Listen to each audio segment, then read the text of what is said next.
ഈ ലോകം മുഴുവൻ്റെയും രാജാവ്, ഈ ഭൂമിയോളം താഴ്ന്ന ഒരേ ഒരു രാജാവ്, അവനാണ് ക്രിസ്തു.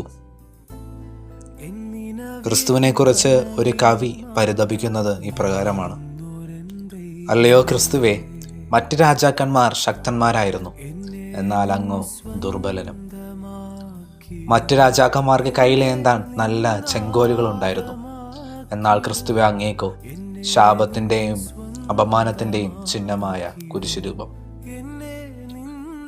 മറ്റ് രാജാക്കന്മാർക്ക് ശിരസിലണിയാൻ നല്ല കിരീടങ്ങളുണ്ടായിരുന്നു, എന്നാൽ അങ്ങേക്കോ ക്രിസ്തുവെ മുള്ളുകൾ കൊണ്ടുള്ള കിരീടം. മറ്റ് രാജാക്കന്മാർക്ക് നല്ല പട്ടുവസ്ത്രങ്ങളുണ്ടായിരുന്നു, എന്നാൽ അങ്ങേക്കോ ക്രിസ്തുവെ ഈ ലോകത്തിലുള്ള മറ്റ് രാജാക്കന്മാരിൽ നിന്ന് വ്യത്യസ്തനായിരുന്നു ക്രിസ്തു. ഈ ഭൂമിയോളം എത്രത്തോളം താഴാൻ പറ്റുമോ അത്രത്തോളം ക്രിസ്തു നമുക്ക് ഓരോരുത്തർക്കും വേണ്ടി താഴ്ന്ന് ഈ ഭൂമിയെ തന്നെ അവൻ കീഴടക്കി.